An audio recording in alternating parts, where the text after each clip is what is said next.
The morning of my wedding, I woke up nervous but excited. I had been dreaming about this day since I was a teenager. The dress, the vows, the first dance.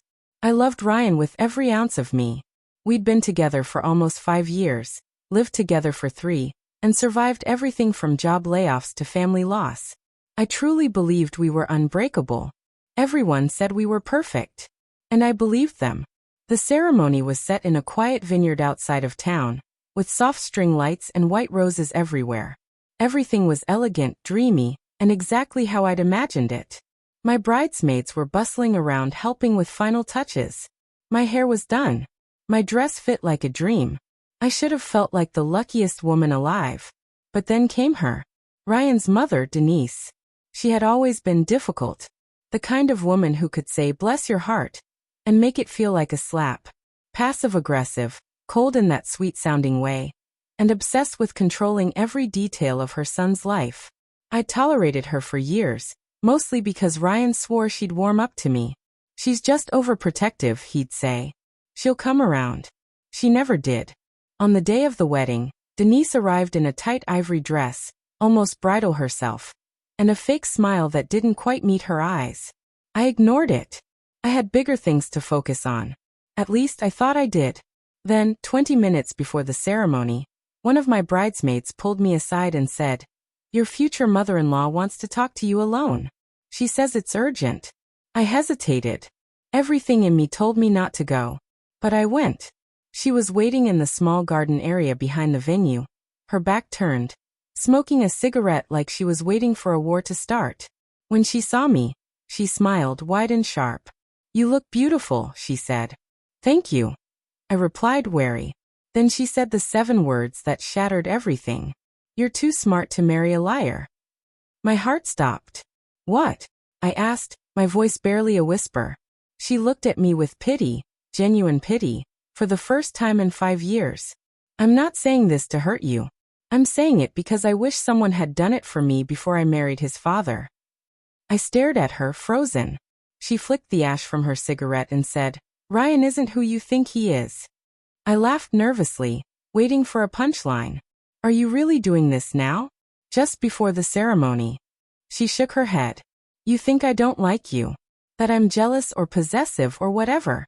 But I'm telling you this because it's true." She reached into her clutch and handed me a folded piece of paper. I unfolded it with shaking hands. It was a printed email thread. Ryan. Another woman. Dates from just a few weeks ago. Explicit messages. Hotel confirmations. There were photos too, him with her at a bar I didn't recognize. Arms around each other. Smiling. "I told him to tell you," Denise said quietly. "He said he would. Clearly he didn't." I couldn't breathe. Everything around me blurred.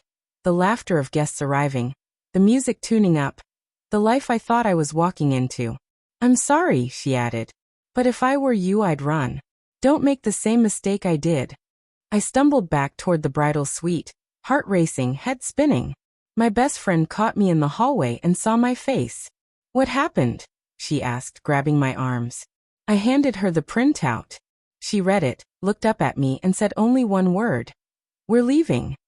No hesitation. No doubt. Within 10 minutes, I was in her car, veil tossed in the back seat, dress bunched around me, crying silently as we drove away from the vineyard.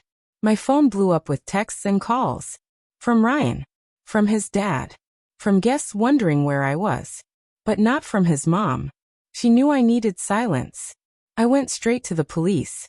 Not because of the cheating, but because of the financial part. In one of the emails, Ryan had mentioned using our shared bank account to pay for a trip with the other woman. Over $4,000. That was money we'd saved for our honeymoon. Money I had contributed half of. The officer took my statement and told me it was a civil matter, not criminal, unless I could prove fraud. I filed the report anyway. Took copies of the emails. Canceled all shared accounts that same day. Froze our joint credit cards. Called my job and told them I wouldn't be in for a week. Then I went to my sister's house, collapsed on her couch, and slept for nearly 12 hours straight. Ryan tried to contact me every day for 2 weeks. Long voicemails. Apologies. Begging. At first, I didn't listen. When I finally did, it was more pathetic than I'd imagined. It didn't mean anything, he said. It was a mistake. I got cold feet. I didn't want to hurt you. But he did hurt me. He just didn't expect to get caught. He never denied the emails. Never tried to say they were fake. He just wanted forgiveness without the consequences. I didn't give him either. A few months later, I heard through a mutual friend that he'd moved to another city.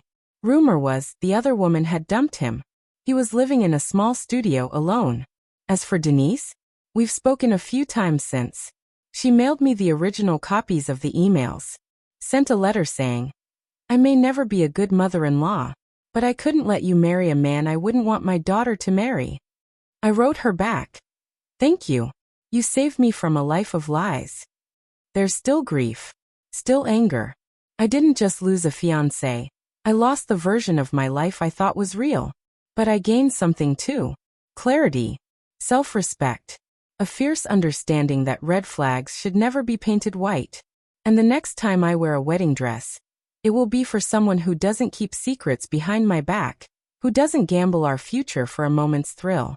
It won't be perfect, but it will be honest. And this time, I'll walk down that aisle knowing that the only words I need to hear are the ones that come from love, not warning.